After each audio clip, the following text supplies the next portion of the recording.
In 1826, an elderly woman by the name of Anne Roche was indicted for the murder of a 4-year-old child by the name of Michael Lee. As horrific of an event as this was, there was an even more shocking development to come.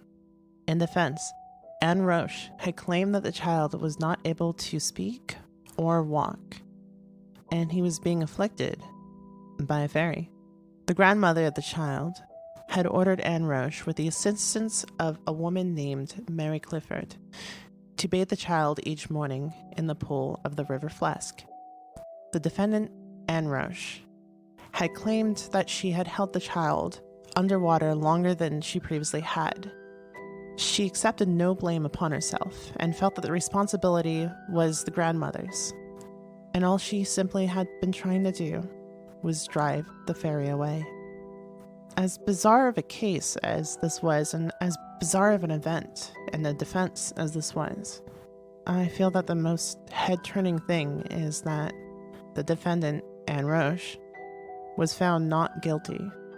Cases such as the one that I had previously mentioned is only one of several in past history, where people have gone to bizarre and almost irrational lengths in order to deal with what we might consider a fairy, or changeling, or fae, or an elf.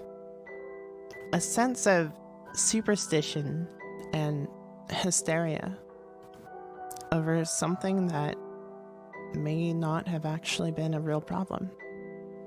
It's funny seeing how far we've come from the terrifying beast that someone might consider a fae or a fairy.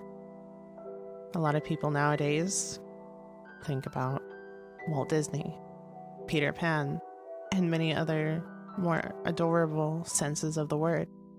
So Vanessa, what's the first thing you think about when you hear the word fairy? Tramp stamps. Like, honest to God, like tramp stamps from the late 90s and early 2000s. I think of tramp stamps and girls with bad eyebrows. Like, I know it sounds mean, but that's what I think of. I think my sister used to have a poster on her door back when I lived with her in 2012. And it was like 2 fairies, and one of them was supposed to look sexy evil, and the other one was supposed to look pure and good. And I was just like, I can't wait for this period of my life to be over. Besides that, I think of, like, as you said, like Walt Disney. Think of Tinkerbell, of course, and like all the Tinkerbell movies.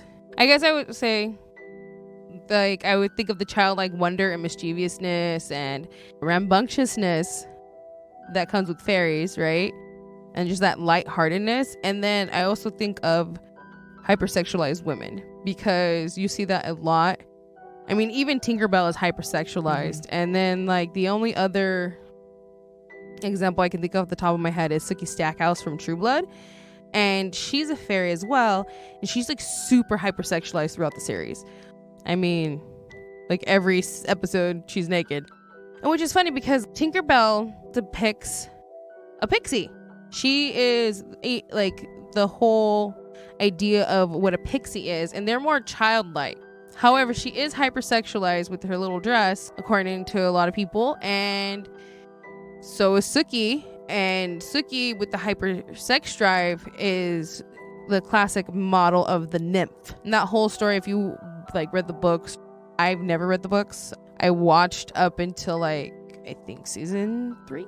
Even the other fairies, even though they kept true to what fairies are, which is like sometimes grotesque monsters that eat you, they ended up doing like the whole hypersexual trope as well.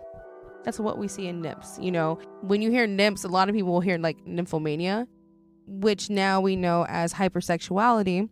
The etymology of the word is very on the nose. I mean, nymphomania was mainly a quote-unquote women's disease of hypersexuality within them. And that's what nymphs embody. Nymphs embody the hypersexualization in women. And you find that throughout their folklore. They use that to lure people to their deaths, to eat them for their own sexual pleasures and gratifications. Now, the term nymphomania seem to be outdated. Sources that I looked up are preferring the term hypersexual. Individuals who would usually be classified as nymphomaniacs are just hypersexual. which isn't a bad thing. I don't think it's a bad thing. Get your freak on. Yeah, I usually think of a naked woman in the woods obsessing over spring water and trees. You know what I always found weird was the fact that characters like Tinkerbell always portrayed these characteristics where they were supposed to be mischievous and like to pull pranks and kind of snappy and stuff like that, but otherwise sort of morally ambiguous, but still usually siding with good.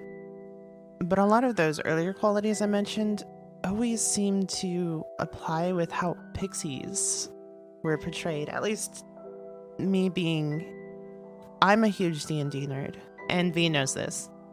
And that's always the ideal portrayal of how a pixie is in D&D. So it's always weird to me that they try to treat it as fairies. And in most pop culture, when I see things as pixies, they actually make them look like the evil little flying gremlins that they are. But it's always been weird to me that fairies are made to be this wholesome, pure thing, when in a lot of places around the world, that's not always the case. You've actually told me a lot more about the Fae in our conversations, but they're not, they're creepy little assholes.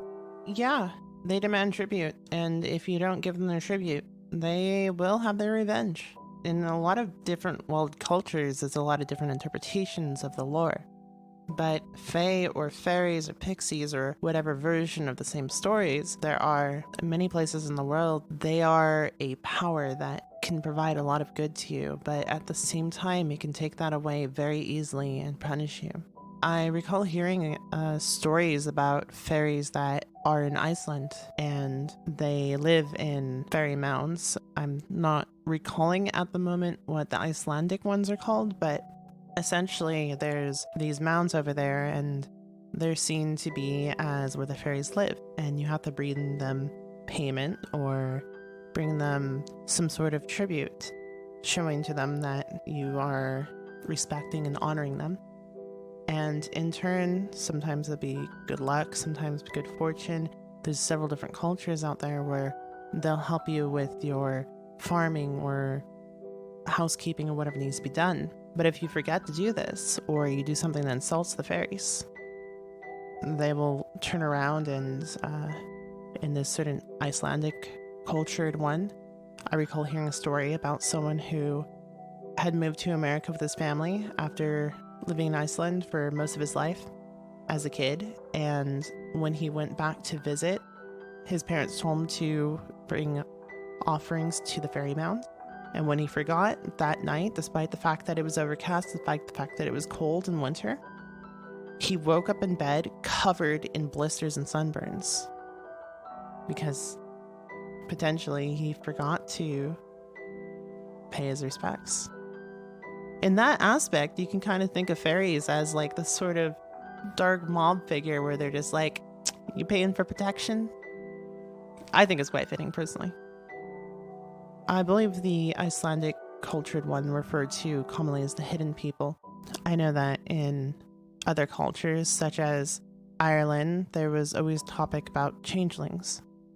A modern day perspective of changelings tends to be something like a understanding why somebody would be born a bit different. Perhaps they slurred their words, or they walked limply. Perhaps they were just neurologically different than other people. A lot of times they would refer to people who they accuse of being a changeling as a oaf, which I assume some people to this day can put two and two together and see why calling someone a big oaf has developed into its terminology today. Knowing its history and its origin is not a PC thing. It's kind of the same thing as using the R word. I found a tale for you of a changeling account. This is about Bridget Clearly. In 1895, Bridget Clearly was living in Ireland. She was married to Michael Clearly, and apparently they had already been having marital problems. She was a strong, independent woman, all right?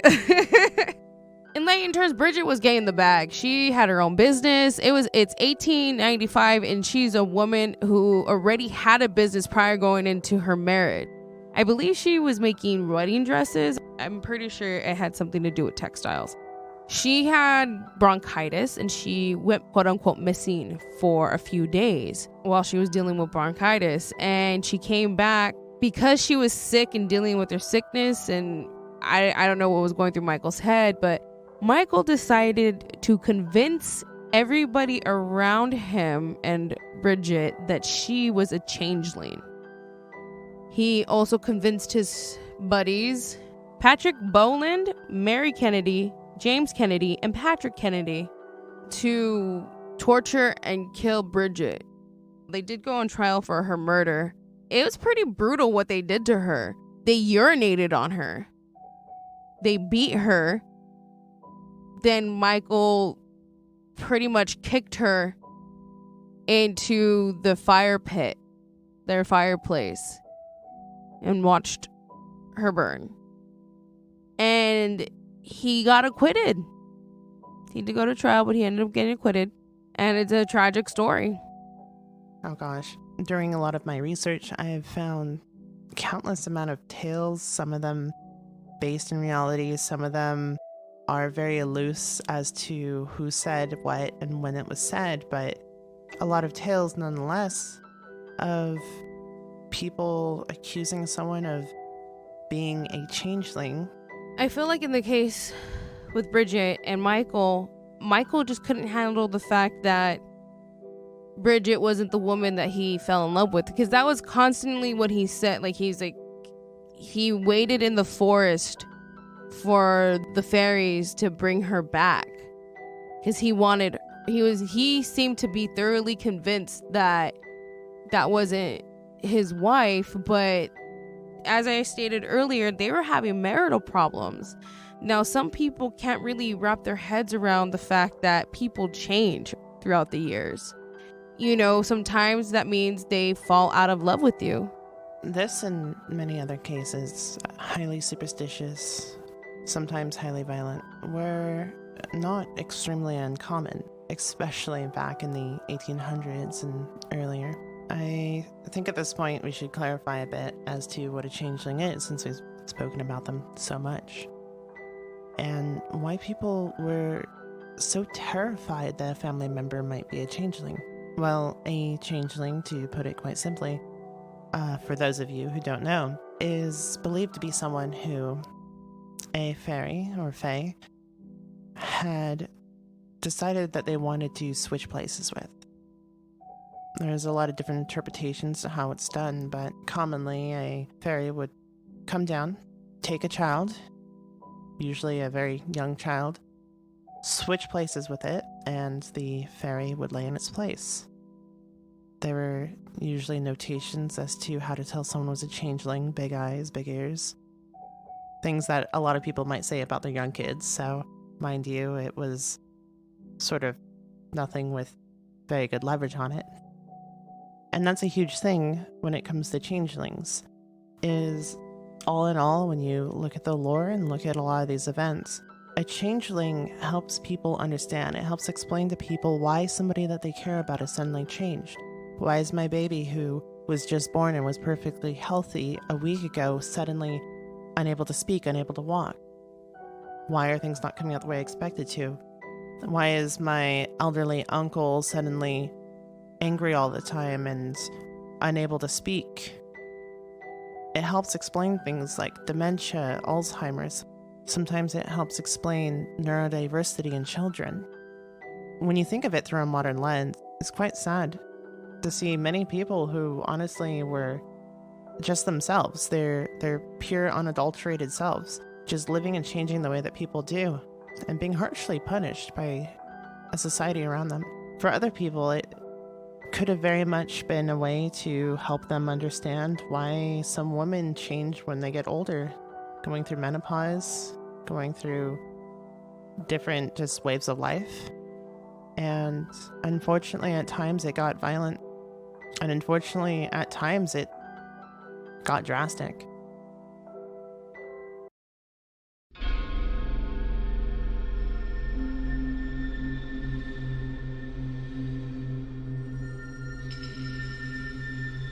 Hey guys, I just wanted to take a moment and thank you guys for joining us in this episode of our podcast, Knowledge for the Hidden. We have an amazing team that's come together to make this entire process possible, and we hope to do so for as long as we can. If you like our podcast and would like to support it, please consider becoming a patron. It's not easy making a podcast series, and every little bit helps. So if you're interested, go to patreon.com/hidden knowledgecast. Once again, that's patreon.com/hidden knowledgecast. Thank you for your time, and let's get back to the show.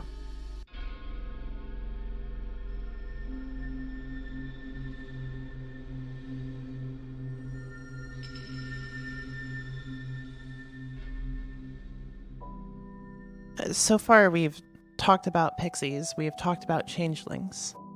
I think at some point in there we might have briefly mentioned nymphs. I could be wrong, but you might be asking, what other kinds of fairy or fae are there? Are they all evil? Are some of them good, or none of them good? Well, I think Vanessa can help enlighten you on a few of these questions. So there's different types of fairies out there. You want to know what one of my favorite, actually this is my absolute favorite fairy. You want to know what it is? Okay, it's the blue men of the Minch. I think I'm saying that right. So they're Stormclepsies. They are from Scotland, home of Duncan MacLeod and the Clan MacLeod. So they're pretty buff and they're completely blue, obviously, right? They're known to cause storms, they're known to cause shipwrecks. They will definitely fuck some shit up. They have the power to do that, right? They sound terrifying. They're known to be super strong and they will drag you underwater, and then they can command the seas. They can command storms. The only way to defeat them, this is the fucking best part. The only way to defeat them is if you gotta have some fucking bars. You have to have some serious ass bars to defeat them, because it says the only way to defeat them is to battle them in rhyme. So if that's not old school New York freestyle, I don't know, rap battle status right there. Yo, I would love to do a sketch and put them up against Wu-Tang Clan. Oh, dude, that versus, versus the Blue Man versus fucking Wu-Tang. I don't know, but I'm thinking of a really buff Tinkerbell with man bun, but totally broed out. You know what's a good indication to know that they're around is if you see a ring of mushrooms or a ring of stones. That usually indicates that fairies are afoot. And if you step in the ring, you're supposed to be able to communicate with them. So people will leave offerings in these rings or just outside the rings to let the fairies know that they're there. But don't piss them off. There's a few different interpretations in different cultures as to what sort of ways you can communicate. Some of them are these rings. It's always interesting to me because it always plays around this idea that they have their own society. Some lores view it as they have their own kingdom, which is fantastic and terrifying at the same time. It's almost this thing which we view as so otherworldly, but at the same time, we can just barely touch it, which makes it truly terrifying to people. Yeah, some of them eat each other. Sorry, go on. Wait, what? Sorry, yeah, some of them eat each other. There's fairy wars. Yeah, that makes sense. There's a shit ton of lore out there of them waging war against each other and eating each other. And they also eat humans. And a fun fact to add on top of that, but I believe there's a Welsh folktale about a type of fairy that rides corgis in the battle. Oh my god, that's so cute! Now, I could be completely wrong about that, but that rings very strongly in my memory. That is a Welsh one. They ride corgis in the battle. So whilst you're thinking about little tiny folks just destroying each other in warfare, just think about those corgis. Battle corgi. That's what I was thinking. How brutal. That was exactly what I was thinking. How brutal is that? You take something so cute and just make it so terrifyingly brutal. I can get you a picture. Hold on. Oh my god, yes! And I recommend everyone at home do this. Look up Battle Corgi. It might just be my search history that provides this, but I get so many pictures of fairies on corgis, and it's amazing. Maybe I'm just thinking of a D&D thing, but it's fairies on corgis. It's great. I love how you have this shit like handy. Oh yeah, no, it's in the back of my mind. I think about this stuff while I'm trying to sleep. Oh my god! I want a fucking battle cord. Hey, yo, I'm small enough to ride that shit. So I talked a little bit about water fairies, and there's different types of fairies. There's sprites, there's klepsies, there's nymphs, there's pixies. There's also different types of fairies that correlate with elements. Of course, we just talked about water sprites and sea klepsies, mermaids. Mermaids and sirens are water fairies, but for Earth, for instance, you have trolls, dwarves, goblins, and gnomes. We're all familiar with the little red gnomes. Then we have fire fairies, which I love. One is called a salamander. That one is the strongest and most powerful of the elements. Salamanders are the spirit of fire incarnate. Without them, some folklore say that like fire could not exist. They kind of act like a fire accelerant when they're around. And there's fire drakes. Those are basically a dragon type fairy. And then you have will-o-wisps, which are considered to be an air type fairy, which makes sense because it's a will-o-wisp. I'm pretty sure you're familiar with what a will-o-wisp is, right, Eva? Of course. Yeah, you're the one who taught me about that. They're just really cool and scary. They'll take strangers in the woods, and it's just sort of this light orb just floating in the woods. And if you're lost, do not follow the orb, because a will-o-wisp will actually lead you to become so lost that you're essentially stranded for death. Never follow a will-o-wisp. Take that home, kids. Would you say that a will-o-wisp wisps you away? Definitely spirits you away. Before we move on, I wanted to mention one last fairy, because this one's fucking like supposedly terrifying. Well, it's interesting to look at, but looking upon it directly will cause you to become insane. God, I hope I'm pronouncing this right. Fachan? Fachan. The Fachan? I don't know why I'm saying like that. Hey, mira, it's a una Fachan. A pinche Fachan way. Oh, it's also known as Peg Leg Jack. And everything about this creature is singular. So they have 1 foot, 1 toe, 1 leg, 1 arm, 1 hand, and 1 eye. It has a club in its hand, and it goes around the forest just destroying everything in its path. And if you come across it, it will violently attack you, but it will also drive you insane just by looking at it, because it's supposed to be so horrid to look at. And its club is spiked. So yeah, he lives up in the mountains in Scotland. Trust me, there's a lot to talk about when it comes to Fae. This might be an episode that we expand upon later for the listeners. If you guys want to mention any other fairies, or if you want another episode about the Fae, just let us know. I mean, because there's so much that we can cover. Honestly, we just don't have the time for one episode. Yeah, definitely.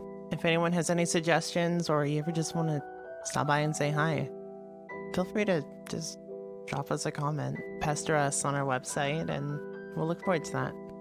Once again, thank you to everyone who's listening. We're excited to be able to drop you guys another episode, and we're more even excited to say that we should be available on Spotify and Pandora in a couple of weeks. Actually, we might even be available by the time this episode goes out. So to that, I say thank you guys. It's been so great being able to record these for all of you and for us too. That being said, I want to give a big shout out and thank you to our first Patreon supporter, Cow. Thank you so much for listening, and thank you so much for supporting us. It's awesome that you're here. Thank you, babe. Thank you for subscribing to our Patreon. We really appreciate it, and we appreciate you. And I want to make another shout out. Thank you, Casey, so much for editing for us. You've been doing an amazing job so far, and we've given you a lot of hurdles to jump over, and you keep nailing them, absolutely nailing them. So thank you so much. You're a crucial part to our team. I just fucking hear her voice listening to her. I say, yeah, the fuck I am. That's all I hear. And a big shout out to everybody who gave us 5 stars on iTunes. It's greatly appreciated. With that, I think that's all of our housekeeping. So I'm going to have to say good night, guys. Good morning, wherever you are. Good night, as it's 5 a.m, and we're wrapping up this episode for you.